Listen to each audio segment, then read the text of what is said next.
तो भाई iron heart और आयरन मैन के कनेक्शन से लेकर स्पाइडरमैन ब्रांड न्यू डे की अपडेट तक, केविन फाइगी के रेजिग्नेशन से लेकर सुपरमैन और फैंटास्टिक फोर के सीक्वल तक, और विजन क्वेस्ट की स्टोरी लाइन से लेकर डीसीयू की अपडेट और ब्लेड एंड मिडनाइट सन्स के रिवाइवल तक काफी सारी मेजर अपडेट्स हैं आज के इस कॉमिकास्ट 360 के एपिसोड में। तो भाई देर किस बात की, शुरू करते हैं आज का ये शो। हेलो गाइज, मेरा नाम है अभिषेक और आप देख रहे हैं nerdy inside and this is the Comicast 360 episode number 50। So let's begin the show.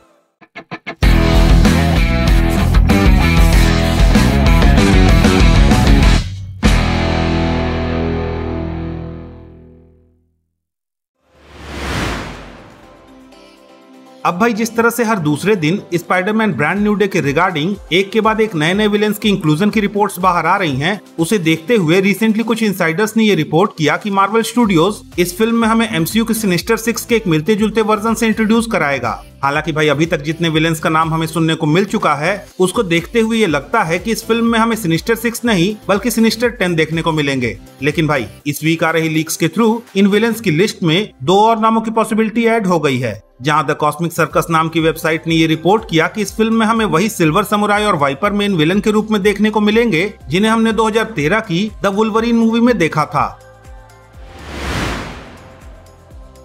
तो भाई भले ही आयरन हार्ट के डिज्नी प्लस शो को फैंस की तरफ से बिना देखे ही जबरदस्त हिट मिल रहा हो, पर डोमिनिक थॉर्न जिन्होंने एमसीयू में रिरी विलियम्स के आयरन हार्ट का रोल प्ले किया है, उन्हें अपने आयरन मैन यानी कि आरडीजे ने आयरन हार्ट की अपकमिंग सीरीज के रिगार्डिंग काफी जबरदस्त वे में प्रेज किया है, जहां पे उन्होंने डोमिनिक थॉर्न को रिरी विलियम्स के रोल को प्ले करने के लिए अप्रिशिएट करने के साथ साथ ये भी कहा कि iron man loves iron heart. हालांकि भाई आयरन मैन के साथ साथ क्या ऑडियंस का भी प्यार आयरन हार्ट को मिलेगा या फिर नहीं, वेल इसके बारे में हमें नेक्स्ट वीक पता चली जाएगा।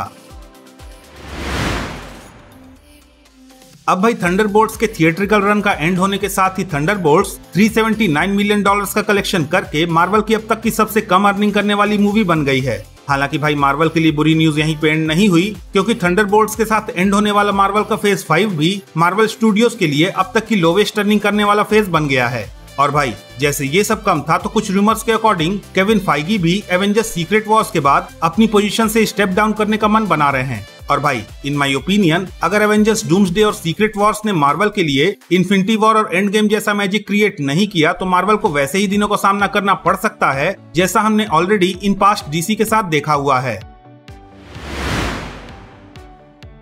तो भाई नेक्स्ट मंथ डीसी और मार्वल के सौजन्य से जो सुपरमैन और फैंटास्टिक फोर का थिएट्रिकल क्लैश हमारे सामने होने वाला है, उसका रिजल्ट आने से पहले ही दोनों स्टूडियोज काफी ज्यादा कॉन्फिडेंट दिख रहे हैं और शायद इसी वजह से दोनों ही स्टूडियोज की तरफ से दोनों ही फिल्मों के सीक्वल की न्यूज आने लगी है। जहां एक तरफ लास्ट वीक खुद जेम्स गन ने अनाउंस किया कि वो सुपरमैन के नेक्स्ट अपीयरेंस पे काम कर रहे हैं, जो कोई सीक्वल भले ही ना हो पर सुपरमैन के अपीयरेंस के रिगार्डिंग किसी सीक्वल से कम भी नहीं है। वहीं इस वीक अगर फैंटास्टिक फोर की बात करें तो वैरायटी नाम की मैगजीन ने ये रिपोर्ट किया कि मार्वल ऑलरेडी फैंटास्टिक फोर के सीक्वल पे काम कर रहा है, जो कि 2028 में रिलीज होगी। साथ ही भाई जिस तरह से मार्वल स्टूडियोज ने 15 दिसंबर 2028 की एक अननेम्ड रिलीज डेट को कंफर्म किया है, उसके बाद काफी सारे लोग इसी डेट को फैंटास्टिक फोर के सीक्वल की डेट कह रहे हैं। हालांकि भाई ये सीक्वल वाली दिल्ली काफी दूर है, so in the mean time it's better कि हम नेक्स्ट मंथ वाले मेगा क्लैश का आनंद उठाएं।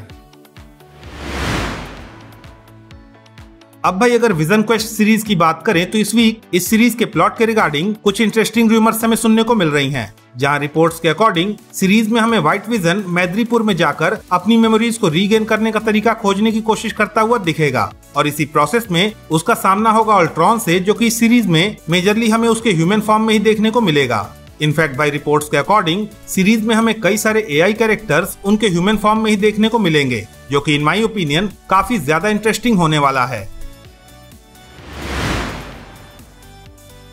अब भाई डीसीयू के रिगार्डिंग इस वीक आ रही मेजर अपडेट्स की बात करें तो सबसे पहले इस वीक ये रिपोर्ट किया गया कि सुपरगर्ल वुमेन ऑफ टुमारो, जिसकी रिलीज डेट नेक्स्ट ईयर 2026 के लिए शेड्यूल्ड है, उसके टाइटल को चेंज करके सुपरगर्ल कर दिया गया है। साथ ही इस वीक एक इंटरव्यू के दौरान जेम्स गन ने डीसीयू के बैटमैन और वंडर वुमेन के रिगार्डिंग बात करते हुए ये बताया कि एट प्रेजेंट उनका मेन कंसर्न है बैटमैन और वंडर वुमेन, जिनकी कास्टिंग से लेकर स्टोरी लाइन तक को परफेक्ट बनाना ही उनका मेन गोल है।